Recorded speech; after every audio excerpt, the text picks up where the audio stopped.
Assalamualaikum warahmatullahi wabarakatuh. Apa kabar semuanya hari ini? Semoga selalu dalam keadaan sehat. Baiklah, mari kita mulai kelas hari ini dengan membaca bismillah. Bismillahirrahmanirrahim. Jadi, hari ini kita akan belajar tentang countable dan accountable noun. Apakah semuanya sudah tahu apa itu countable noun dan juga countable noun?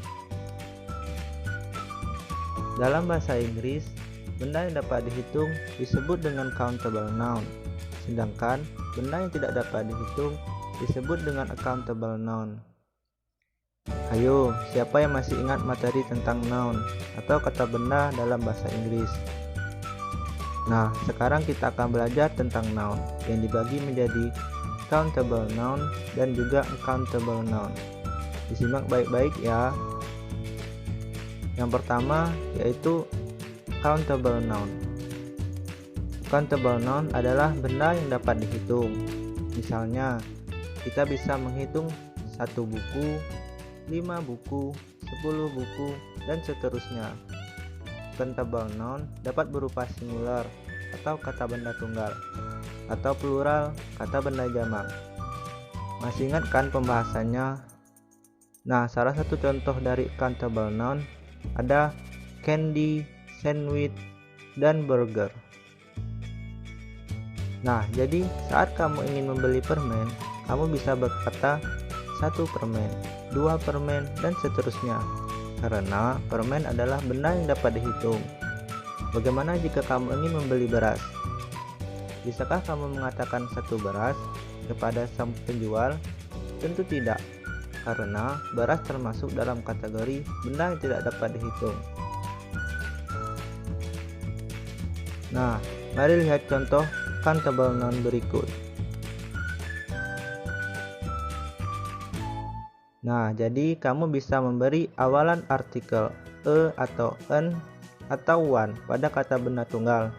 Sedangkan pada kata benda jamak, kamu bisa beri awalan to, three, dan seterusnya. Dan jangan lupa untuk mengibukan s atau is di akhir kata untuk kata benda jamak ya. Dan yang kedua yaitu uncountable noun, yaitu benda yang tidak dapat dihitung. Dan benda-benda dalam uncountable noun hanya ada 1 bentuk, tidak ada bentuk singular dan pluralnya. Bingung ya? Kita sebutkan contohnya dulu. Contoh countable noun ada seperti milk, rice, dan coklat. Kamu tidak bisa mengatakan 1 milk, 2 rice, dan juga 3 coklat. Nah, lalu bagaimana kalau misalnya kamu sedang berada di sebuah kafe di luar negeri dan kamu mau memesan susu? Bukannya susu termasuk dalam uncountable noun?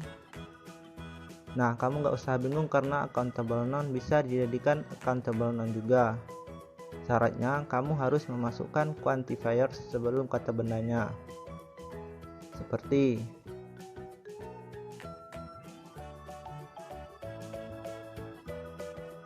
nah, jadi terbayangkan apa yang harus kamu katakan saat ingin memesan sesuatu. Oh ya, biasanya benda yang termasuk dalam accountable noun berbentuk zat, ide, abstrak, dan emosi. Contohnya seperti sugar, salt, water, bread, kopi, tea, happiness, sadness, hope, knowledge, dan masih banyak lagi. Gimana pelajaran bahasa Inggris kali ini? Seru kan? Pokoknya kamu harus jeli ya membedakan mana yang accountable noun dan mana yang juga uncountable noun. Jadi kesimpulan pelajaran hari ini adalah countable noun yaitu benda yang dapat dihitung, sedangkan uncountable noun itu sendiri yaitu benda yang tidak dapat dihitung.